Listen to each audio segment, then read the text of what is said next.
لله رب العالمين الرحمن الرحيم مالك Mic يوم tutup. الدين إياك نعبد وإياك نستعين Mic tutup اهدنا semua mic. الصراط المستقيم صراط الذين أنعمت عليهم غير المغضوب عليهم ولا الضالين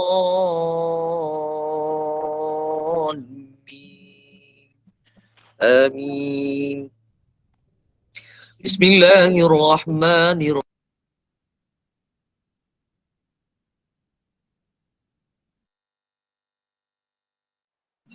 Ustaz punya mic.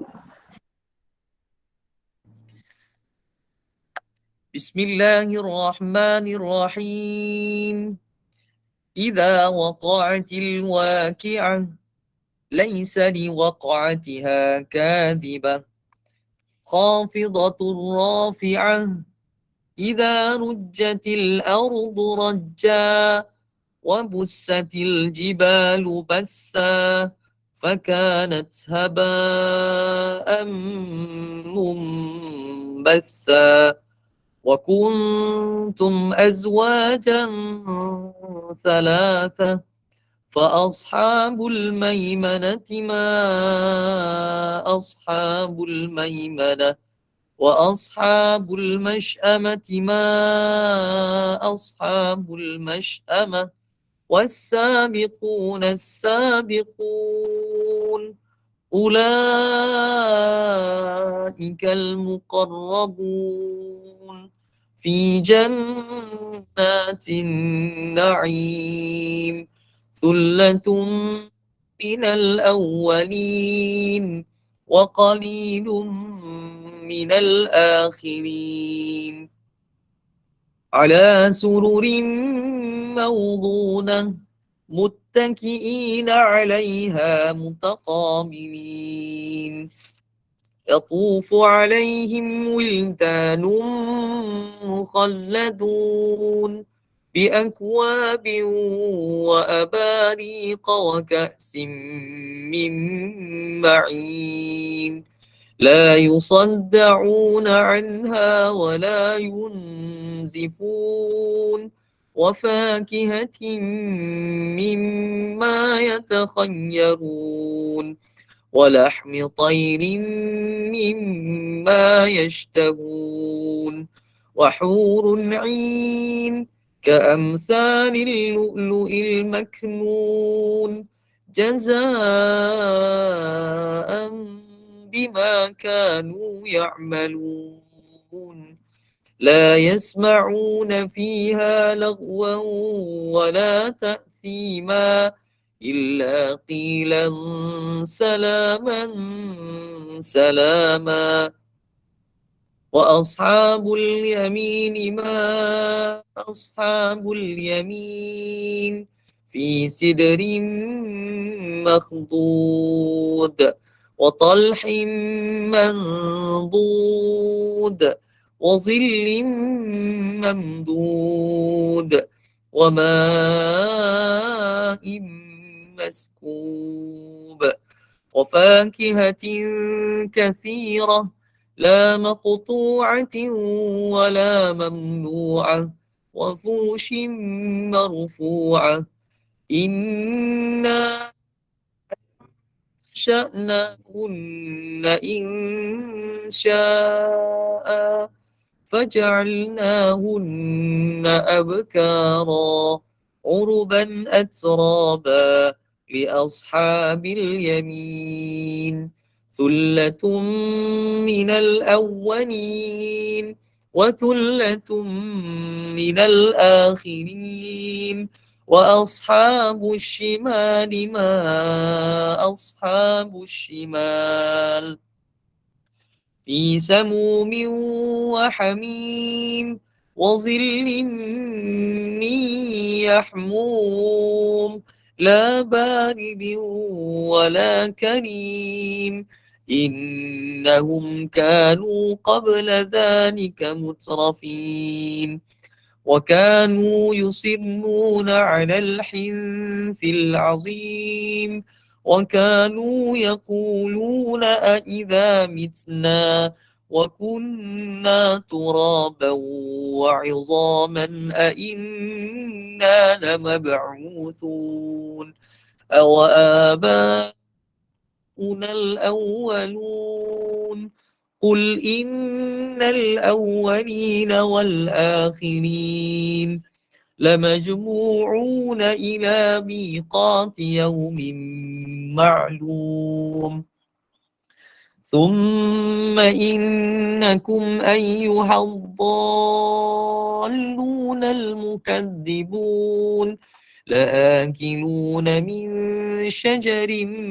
من زقوم فمالئون منها البطون فشاربون عليه من الحميم فشاربون شرب الهيم هذا نزلهم يوم الدين نحن خلقناكم فلولا تصدقون أفرأيتم ما تمنون أأنتم تخلقونه أم نحن الخالقون نحن قدرنا بينكم الموت وما نحن بمسبوقين على أن نبدل أمثالكم وننشئكم فيما لا تعلمون ولقد علمتم النشأة الأولى فلولا تذكرون أفرأيتم ما تحرثون أأنتم تزرعونه أم نحن الزارعون لو نشاء لجعلناه حطاما فظلتم تفكهون إنا لمغرمون بل نحن محرومون أفرأيتم الماء الذي تشربون أأنتم أنزلتموه من المزن أم نحن المنزلون لو نشاء جعلناه أجاجا فلولا تشكرون أفرأيتم النار التي تورون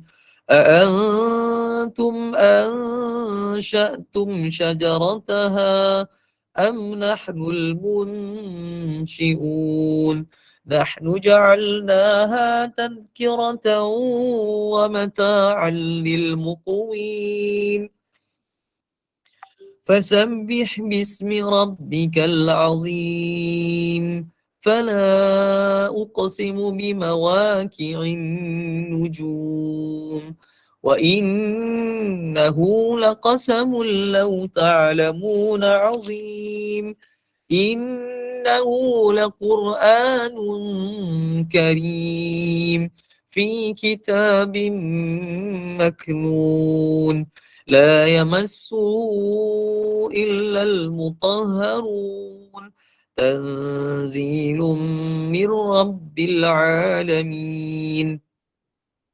أفبهذا الحديث أنتم مدهنون وتجعلون رزقكم أنكم تكذبون فلولا إذا بلغت الحلقوم وأنتم حينئذ تنظرون ونحن أقرب إليه منكم ولكن لا تبصرون فلولا إن كنتم غير مدينين ترجعونها إن كنتم صادقين فأما إن كان من المقربين فروح وريحان وجنة نعيم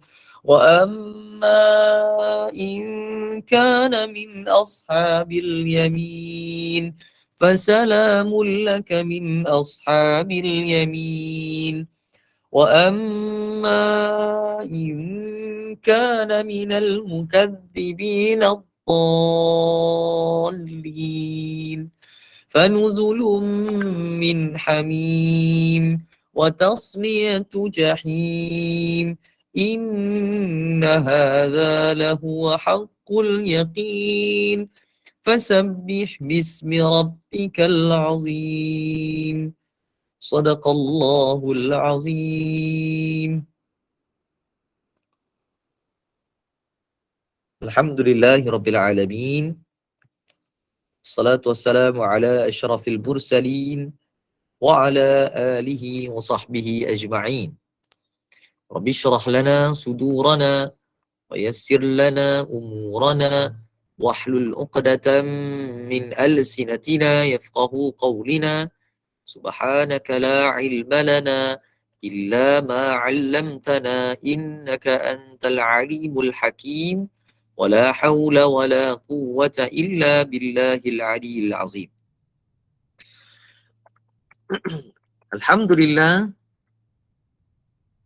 syukur kepada Allah Subhanahu wa taala di petang Jumaat yang mulia, di petang Jumaat yang sangat-sangat penting untuk kita memastikan perbuatan dan amalan kita di penghujung hari Jumaat setiap minggu adalah dengan amalan-amalan yang paling baik, dan mudah-mudahan ini di antara amalan yang Allah Subhanahu wa taala terima kepada kita, Allah Subhanahu wa taala terima yang kita persembahkan kepada Allah Subhanahu wa taala.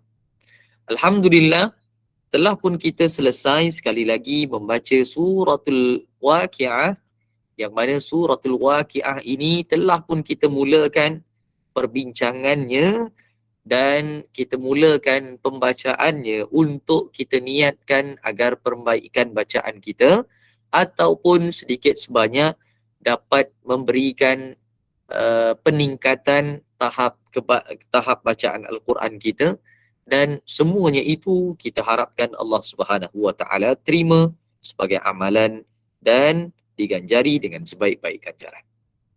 Baik. Petang ini kita nak bincang apa?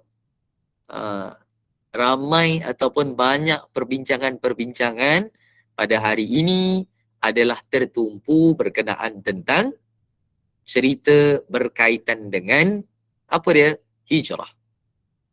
Sebab disebutkan kita berada pada hari yang terakhir pada tahun ini sebelum nak melangkah masuk pada tahun yang baru, dan mudah-mudahan semuanya itu adalah berkaitan dan semuanya itu adalah dengan bermatlamatkan ataupun niat kita untuk lebih dekat kepada Allah Subhanahu wa taala. Baik. Boleh kita petang ni kita bincang berkenaan tentang hijrah.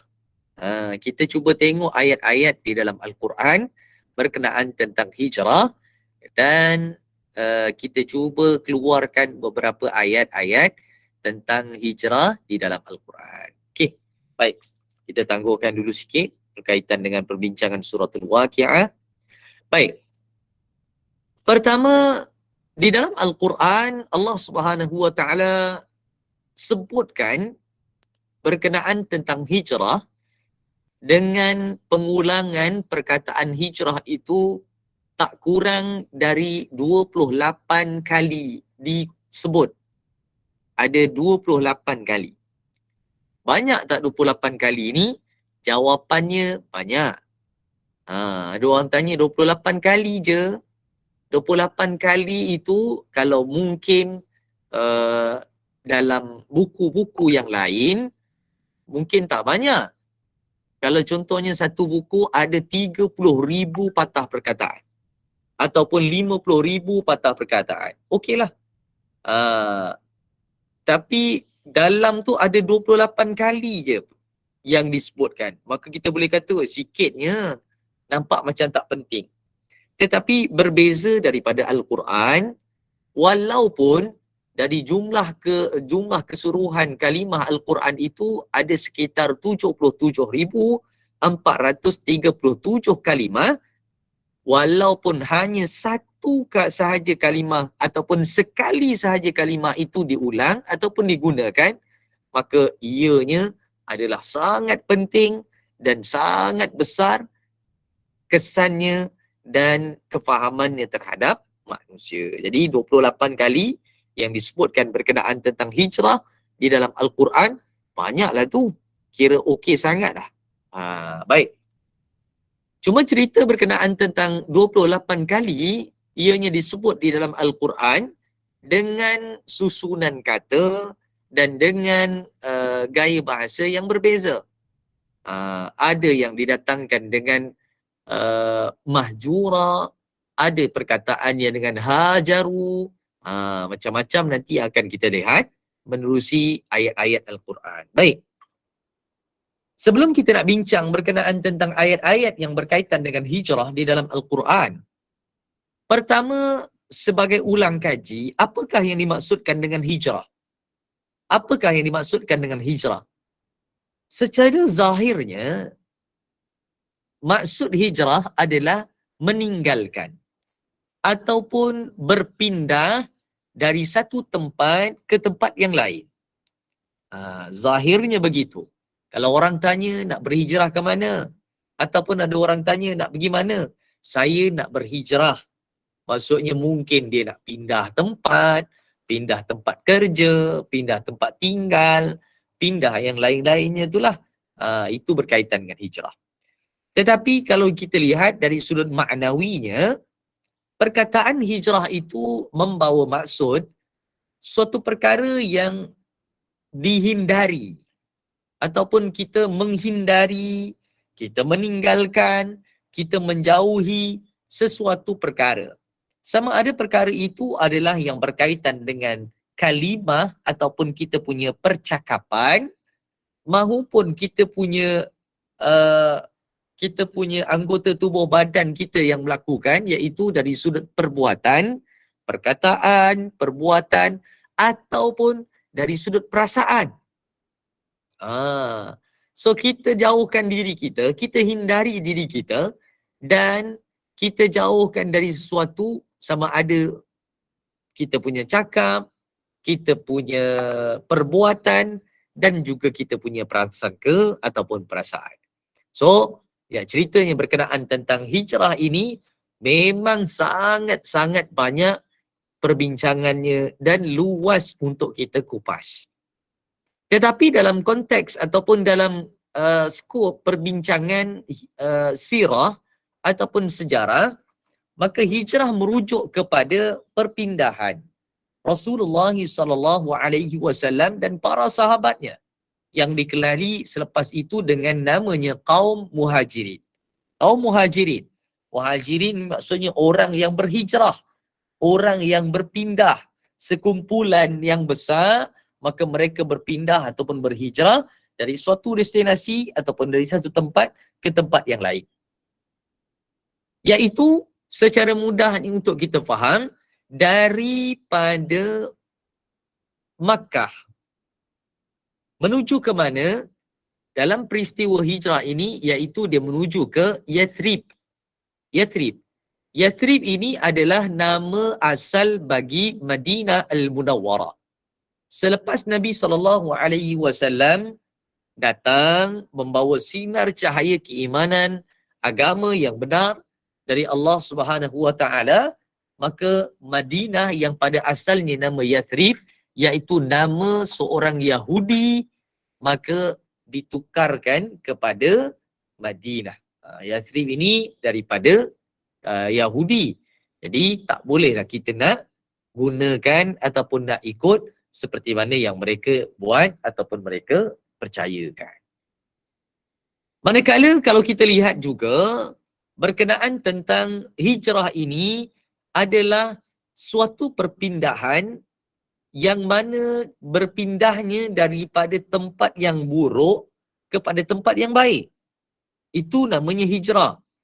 Kalau berhijrah daripada tempat yang buruk ke tempat yang lebih buruk, itu bukan hijrah namanya. Itu cari pasal. Itu cari pasal. Cari pasal dengan apa? Cari pasal dengan Tuhan. Dia dah duduk kat tempat yang buruk dah. Sengaja lebih cari tempat yang buruk berbanding yang sebelumnya. Yang ini tidak dibolehkan. Bahkan kalau kita lihat, yang namanya hijrah mesti daripada tempat yang buruk ke tempat yang baik. Daripada perlakuan yang buruk kepada perlakuan yang baik. Daripada percakapan yang buruk kepada percakapan yang baik. Begitu juga daripada keseluruhan kita punya sangkaan ataupun hati kita, kalau ada yang buruk, kita berhijrah kepada yang lebih baik. Kita lihat beberapa ayat yang merujuk kepada penghijrahan Nabi SAW.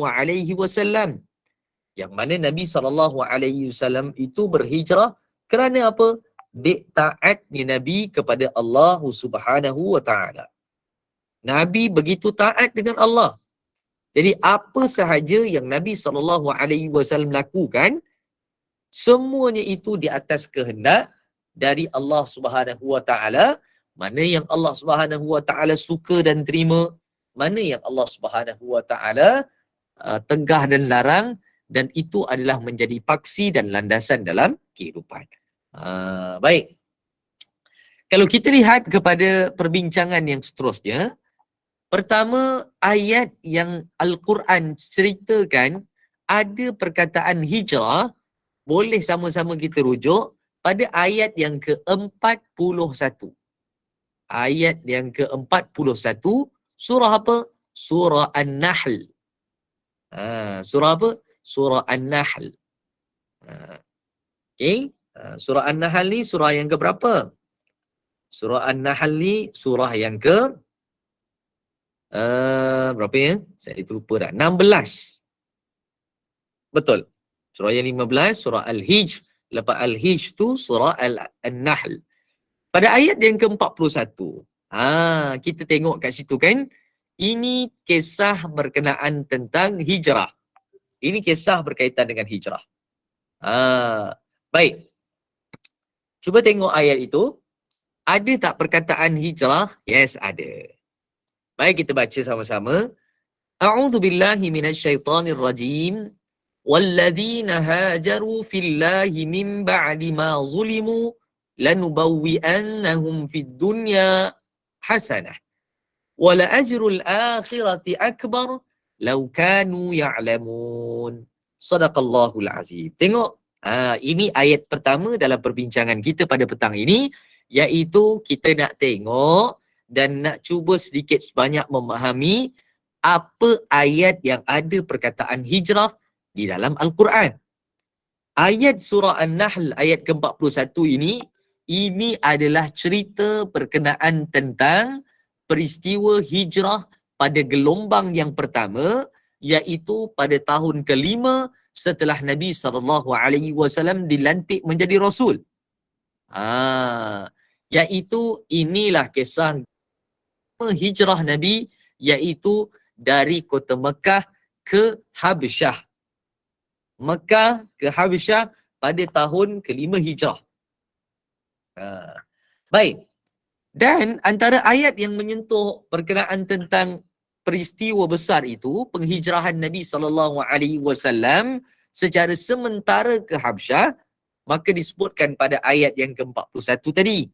Kata Allah Subhanahu wa Ta'ala, walladzina hajaru, dan orang-orang yang berhijrah fillah, kerana Allah. Dia bukan berhijrah kerana yang lain-lainnya.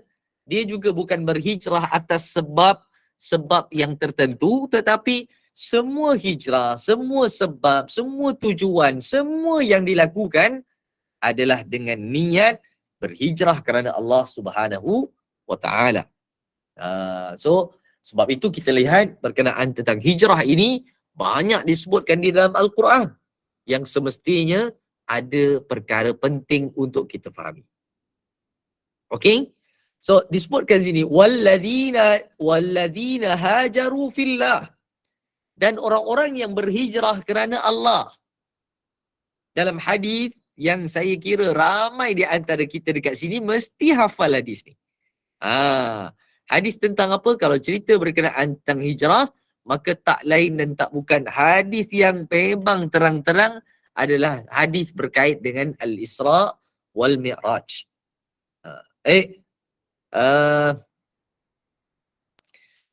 Sorry.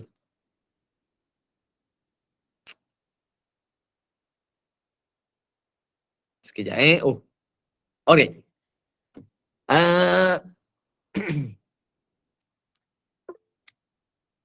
Nanti baru kita masuk pada hadis ni. Baik, kita tengok pada ayat yang tu dulu tadi.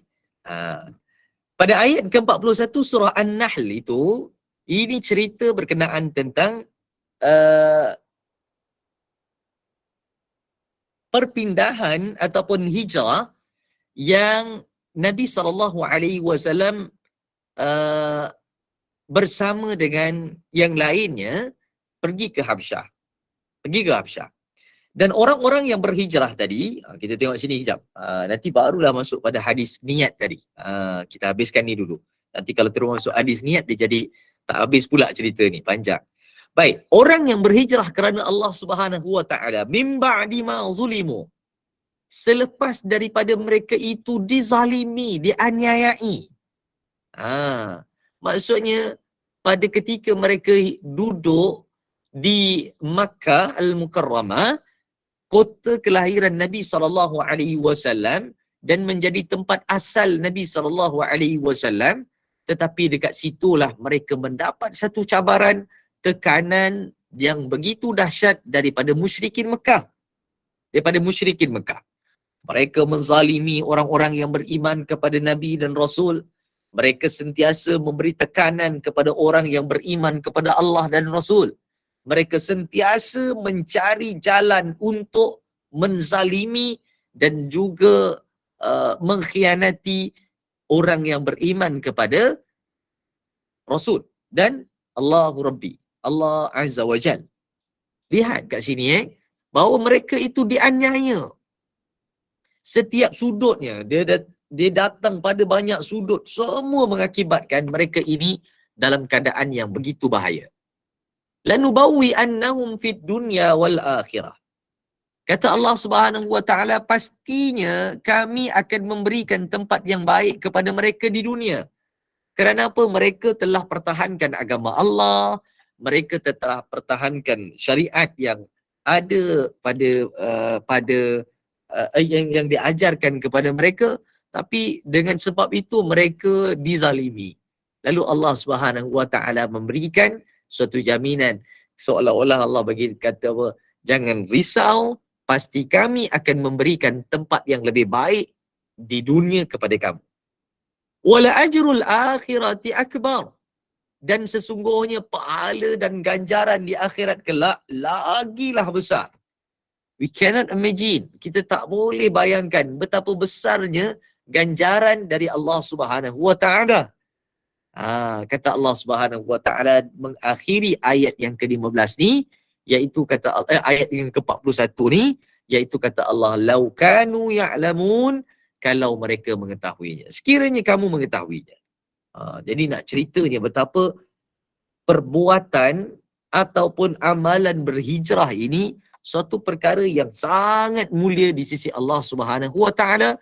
Kerana apa? Dekat dunia pun Allah bagi tempat yang baik untuk mereka, di akhirat apatah lagi bagaimana kita pun boleh nampak berkait dengan nikmat-nikmat yang Allah Subhanahu wa taala berikan kepada mereka yang mengikut dan taat kepada Allah dan Rasulnya. Pada ayat ini, ayat ke-41 surah An-Nahl, yang ada cerita berkenaan tentang hajaru, hijrah itu, ditafsirkan oleh Al-Imam Al-Qurtubi. Kata Al-Imam Al-Qurtubi daripada Qatadah bahawa yang dimaksudkan dengan ayat ini adalah para sahabat Rasulullah SAW yang telah dizalimi oleh siapa?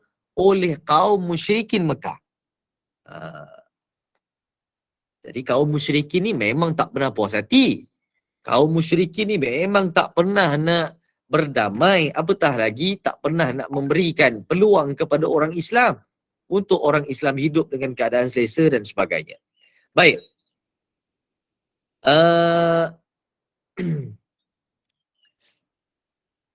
Jadi kita lihat, Al-Imam Qurtubi sebutkan pada ayat ini diambil dari Qatadah bahawa yang dimaksudkan pada ayat ini adalah para sahabat Rasulullah SAW yang bersama-sama dengan Nabi SAW menghadapi cabaran musyrikin Mekah pada ketika itu.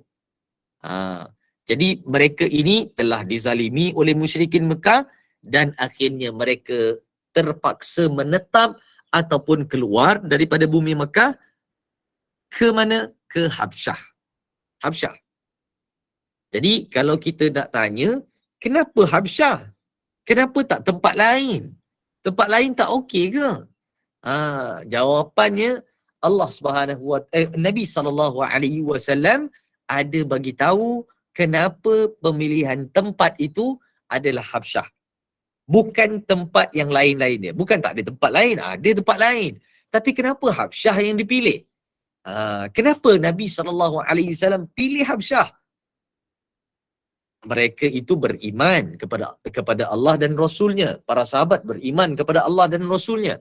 Satu sudut kita boleh memahami apa sahaja yang diarahkan ataupun apa sahaja yang dibuat oleh Nabi SAW, maka mereka semua akan ikut. Baik. So, kenapa Habsyah? Habsyah adalah tempat dan kunjungan perhimpunan ataupun kunjungan hijrah Rasulullah SAW yang pertama. Kerana apa? Pertama, Habsyah ini dalam hadis Nabi SAW, fa inna biha malikat la yazlimu an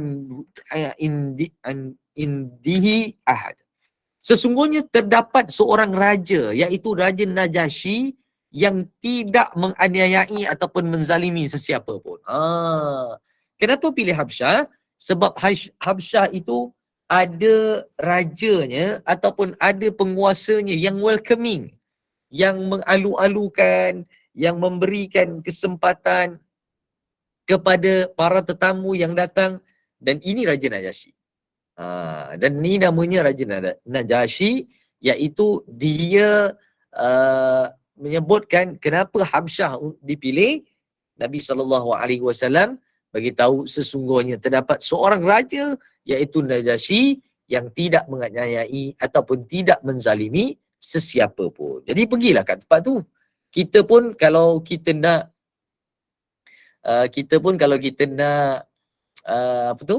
kita nak pergi ke satu tempat kan, kita nak pergi satu tempat, mana kita nak pergi ni, mana kita nak berhijrah ni, maka yang paling utama ialah kita kena cari satu tempat yang orang atas ni baik lah.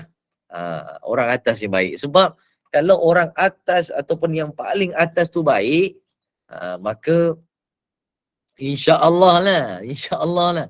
Nak kata 100% tak berani. Tapi insya-Allah masyarakat dan rakyat jelatanya pada ketika itu semuanya juga lebih kurang sama. Jadi Raja Najasyi dia tidak menganiayai ataupun tidak menzalimi sesiapa pun. Jadi setibanya di sana, maka mereka pun masuk ke Habsyah. Tetapi kita kena tahu bahawa perpindahan ataupun penghijrahan Nabi SAW ke Habsyah adalah sementara, bukan selama-lamanya. Dia tak macam Madinah. Lama Nabi SAW duduk di Madinah berbanding di Habsyah sekejap sahaja. Baik. Kita lihat berkaitan dengan ayat ini juga. Cuba tengok tu, walladzina hajaru fillah. Dan orang-orang yang berhijrah kerana Allah. Barulah kita nak cerita berkenaan tentang hadis tadi, iaitu hadis berkaitan dengan niat. Hadis berkaitan dengan niat ni adalah hadis yang sangat penting, kerana niat kita itu akan dikira ataupun menjadi satu indikator, dan indikator itu perlu dilihat melepasi ataupun tidak garis yang sepatutnya, sama ada dia okey ataupun tidak okey. Maksudnya dia apa tu? Nak ceritanya tuan-tuan yang dirahmati Allah, berkaitan dengan niat ni, paling utamalah. Kita petang-petang macam ni jumpa, kita petang-petang macam ni ada bincang-bincang sikit, tengok-tengok sikit beberapa ayat Al-Quran dan sebagainya. So apa niat kita? Apa niat kita? Beza-beza mungkin. Ada orang niatnya begini, ada orang niatnya begitu, ada orang yang macam-macam hal lah. Tapi niat berbeza-beza. Kita nak judge ataupun kita nak hukum orang atas niat dia, kita tak reti, kita tak tahu. Mungkin depan-depan ayatnya manis, mukanya sangat diserikan dengan senyuman dan sebagainya, tapi rupa-rupanya macam-macam juga dia punya kekangan selepas daripada itu. Baik. Berkaitan dengan hijrah, pada ayat yang lainnya pula, kalau kita lihat, kata Allah Subhanahu Wa Taala sebutkan dalam ayat yang ke-30. Yang ke-30 suratul Anfal. Ayat yang ke-30 suratul Anfal. Baik, Allah Subhanahu Wa Taala sebutkan, wa idh yamkuru bikal ladina kafaru liyuthbituka aw yaqtuluka aw yukhrijuk wa yamkuruna wa yamkurullah wallahu khairul makirin.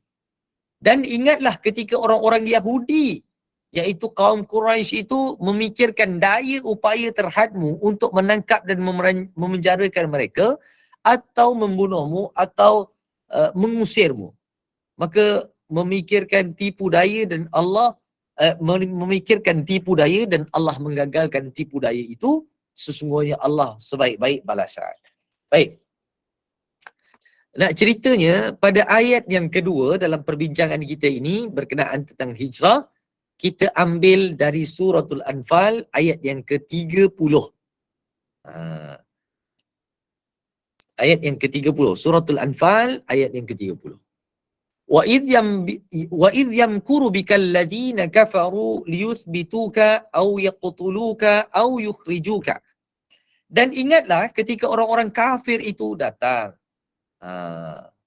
Allah Subhanahu Wa Taala, wa idh yamkuru bikal ladzi. Allah Subhanahu Wa Taala bagi tahu, nanti ingatlah ketika orang kafir Quraisy datang memikirkan tentang daya usaha kamu untuk menangkap dan memenjarakan ataupun membunuhnya, maka mengusirmu, maka hendaklah memikirkan tipu daya dan Allah menggagalkan tipu daya itu sebaik-baik pembalasan, sebaik-baik pembalas tipu daya. Baik.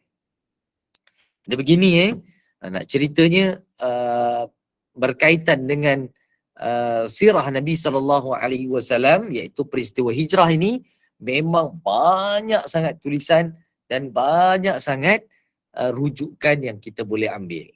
Cuma kalau ayat ini, iaitu suratul Anfal ayat yang ke-30, ini salah satu lagi cerita berkenaan tentang kita nak melihat dan nak menyorot perjalanan dan peristiwa hijrah yang dianjurkan ataupun yang telah dimulakan oleh Nabi SAW. Baik. Dan ingatlah ketika orang-orang kafir Quraisy memikirkan daya upaya terhadapmu untuk menangkap dan memenjarakanmu ataupun membunuh kamu.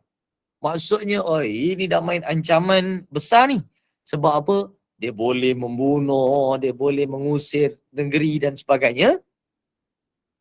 Mereka memikirkan daya dan upaya Allah menggagalkan tipu daya itu. Allah sebaik-baik apa dia? Wallahu khairul makirin. Allah Subhanahu Wa Taala sebaik-baik makirin. Apa yang kita boleh Wallahu khairul makirin.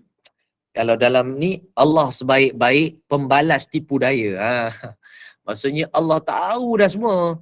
Allah tahu dah semua mana tipu daya itu, dan Allah Subhanahu Wa Taala akan mempatah balikkan azab kepada mereka yang menipu daya. Baik. Cerita berkenaan tentang peristiwa hijrah ini, nak ceritanya bahawa dalam peristiwa itu memang terlalu banyak cabaran yang Nabi SAW hadapi. Banyak sangat cabaran yang Nabi SAW hadapi pada peristiwa hijrah. So kita lihat Nabi kita lihat para sahabat setelah mereka meninggalkan Nabi SAW kerana meninggal dunia ataupun Nabi SAW telah pun wafat, maka mereka-mereka ini adalah golongan maka mereka-mereka begini adalah golongan yang tetap menjadi orang yang menjalankan kerja buat Nabi SAW. Jadi para sahabat ni dengan Nabi SAW ni hubungan mereka sangat akrab. Bahkan Nabi SAW masa proses hijrah itu adalah dalam keadaan Nabi SAW bersama dengan sahabat juga. Jadi penting kalau kita nak cerita pasal hijrah ni kan, kalau hijrah ni, kalau kita bincang awal-awal tadi itu, hijrah kan nak jadi lebih baik. Kalau nak jadi lebih baik, kita kena ada kawan-kawan dan environment yang lebih baik. Yang lebih baik. Kita kena ada kawan-kawan. Kan? Kawan-kawan ni penting. Penting kawan-kawan ni. Kalau tak ada kawan-kawan, payah kita. Tapi kalau kawan juga, kawan tu dah lah penting, baik, banyak bantu kita. Dan tambahan pula, kawan itu adalah kawan yang boleh membawa dan menarik kita ke arah agama. Maka itu satu bonus yang sangat besar dan rezeki yang sangat dahsyat yang Allah Subhanahu Wa Taala berikan. Baik. Berbalik kepada satu ayat lain yang berkaitan dengan hijrah. Boleh kita tengok juga perkataan juga ayat ini itu dalam surah At-Taubah. Surah At-Taubah ayat ke berapa? Ayat ke-40. Surah At-Taubah ayat yang ke-40 ini Allah ini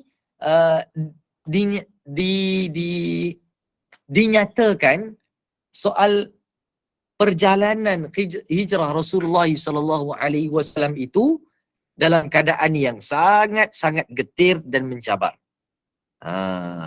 Akhirnya Nabi SAW dengan siapa dia? Kan dengan Sayyidina Abu Bakar As-Siddiq radhiyallahu anhu.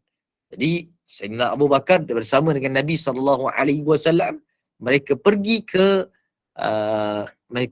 ke Madinah dan mereka berhijrah di sana dalam keadaan mereka tidak berhijrah di sana dalam keadaan mereka yang boleh kata mungkin tak bersedia, ialah nak tinggalkan kampung halaman. Mungkin tak bersedia, tapi atas dasar keimanan kepada Allah Subhanahu Wa Taala, maka mereka mengikut apa yang diperintahkan oleh Nabi SAW. Baik. Peristiwa ini dirakamkan pada ayat yang ke-40. Surah apa? Surah At-Taubah. Ayat ke-40 Surah At-Taubah. Peristiwa itu adalah peristiwa semasa Nabi SAW berhijrah. Lalu dia masuk dalam suatu gua, iaitu gua yang dikatakan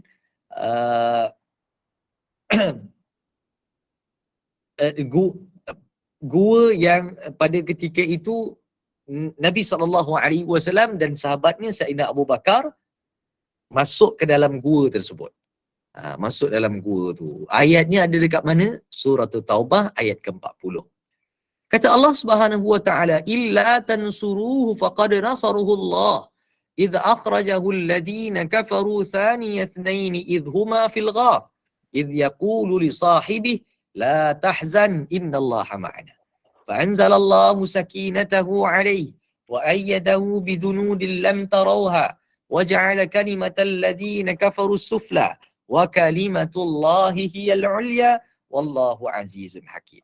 Tengok ayat ini. Ayat ini cerita berkenaan tentang hijrah Nabi SAW pada gelombang ataupun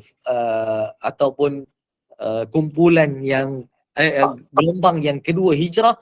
Tadi gelombang yang pertama hijrah daripada Mekah ke Habsyah. Yang ini cerita berkenaan tentang dari Mekah ke Madinah ataupun nama asalnya Yathrib. Illa tansuru. Baik.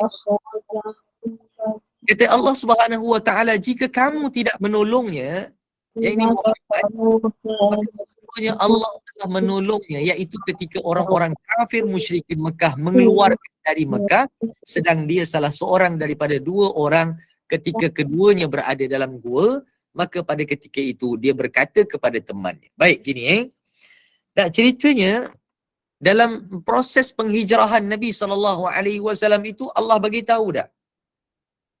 Kalau tak ada siapa nak tolong Muhammad SAW, maka Allah akan tolong. Allah akan tolong.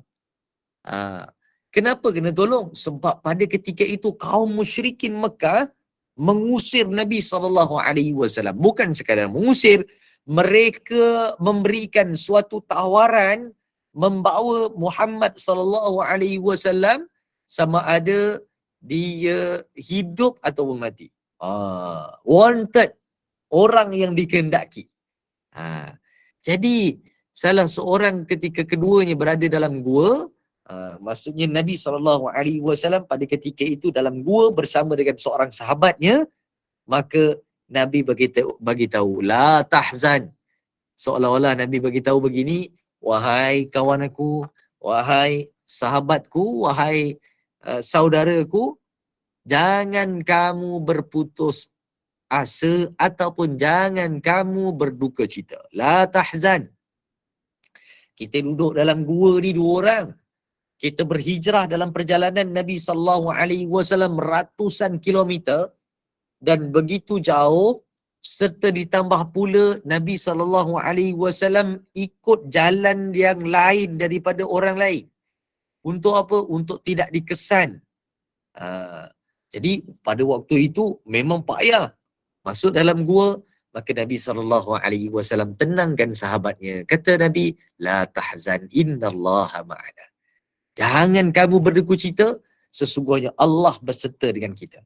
Jadi pengajaran yang kita boleh ambil apa dia kalau untuk awal ayat ni, iaitu kalau kita nak berhijrah, tiba-tiba ada cabaran, adalah macam-macam yang berkaitan dengan hijrah kita, maka kita pun katalah tahzan, jangan kita bersedih hati. Mungkin ada orang tak suka, mungkin ada orang tak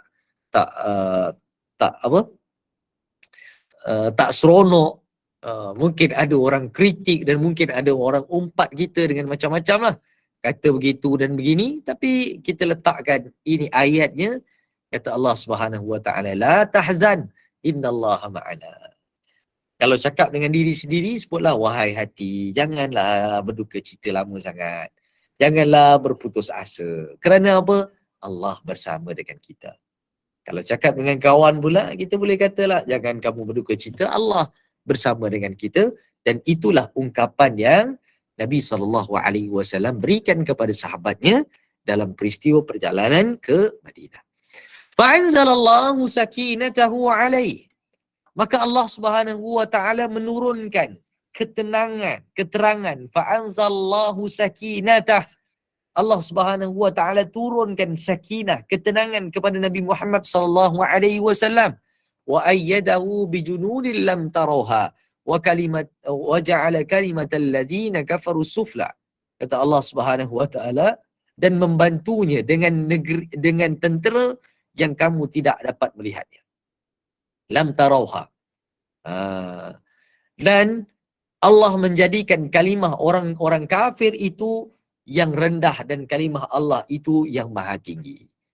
Disebutkan berkenaan tentang apa sahaja yang menjadi bahan rujukan golongan-golongan kafir ini, semua tu berendah belaka. Nak dibandingkan dengan Al-Quran, tak terchallenge je. Sebab Al-Quran adalah kitab yang paling agung, yang